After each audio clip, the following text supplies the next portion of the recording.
Hello, this is Miss Lally, and I wanted to share with you what happened with those potatoes that I grew in a container. Well, I washed them off really good. All the dirt and all the grime washed off. Well, I had some rotisserie chicken, leftover rotisserie chicken that I was trying to figure out what could I use it for. And so I took the breast part, sliced that off, well, sliced it off as best I could.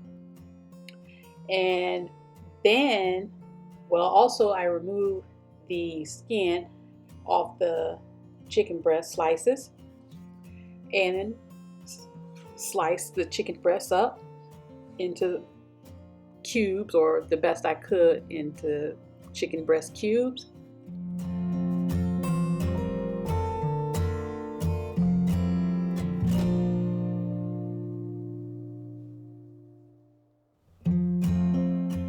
Then I got a little bit more chicken breast and sliced that up into cubes as well.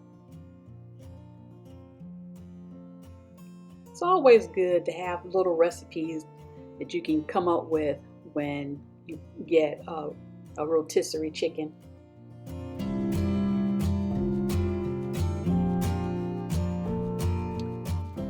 Next, I flip over my board so that I can cut one of the potatoes. And mind you, I am left-handed, so that's just the way I cut potatoes. So I cut the potatoes, dice the potatoes in small pieces. There was an eye on each of those potatoes that I really didn't want, and I was debating whether or not I wanted to peel the potatoes or not, but I chose to keep the peel on because, the skin on the potatoes were actually very thin.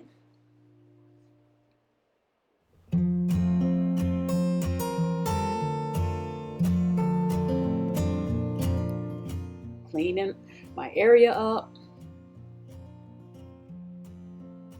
I got a small baking dish. Line the bottom up with the diced potatoes. Nice little layer.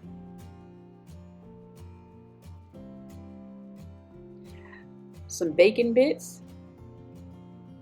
I'm going to add those on top of that layer of potatoes, and then take the chicken and put the chicken on top, spread it out all nice and even with each layer.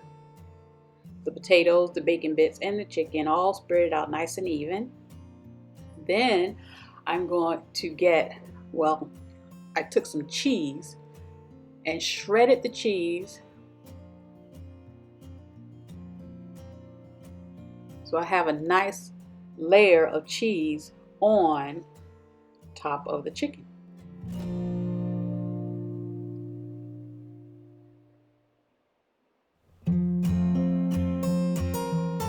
Spread that out.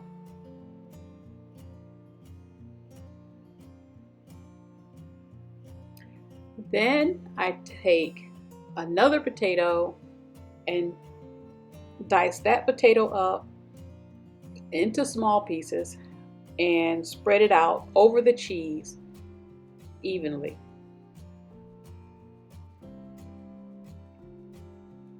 So it was 2 potatoes diced up for the bottom, and 2 potatoes diced up for the top.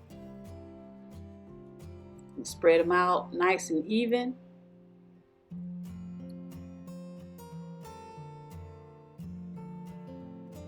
Get a little more bacon bits, spread that on top. Then I get some more cheese and shred that.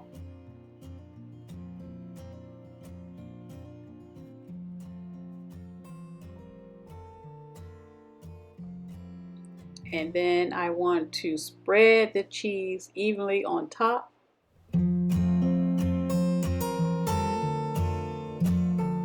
So it's nice and even.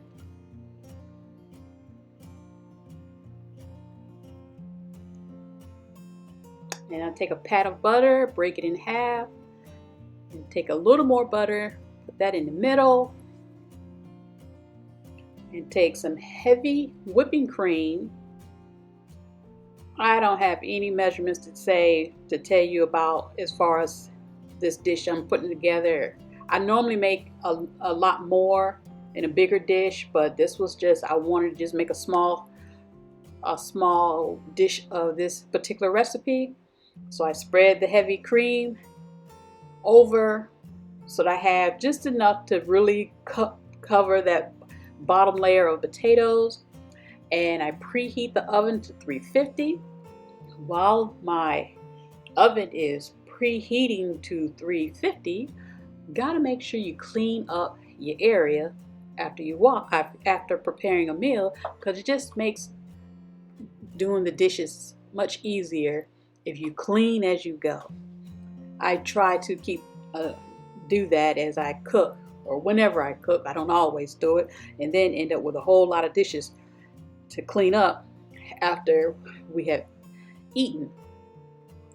So once the oven has preheated,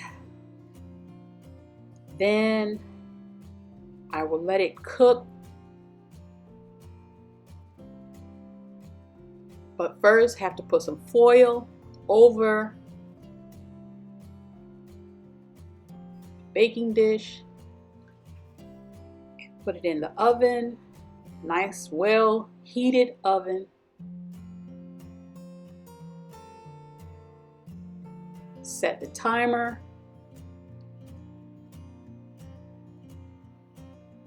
For 45 minutes. And voila!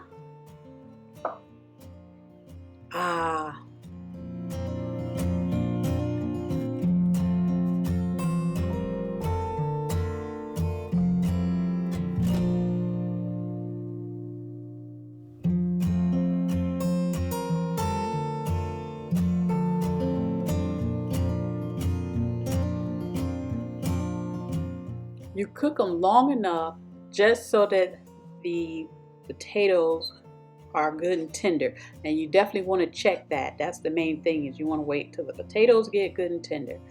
So with this dish, I added some pineapples, and this is what became of those potatoes I grew in a container. Cheesy rotisserie chicken and potatoes with a side of chopped pineapple. This was my lunch and my husband's lunch, and we enjoyed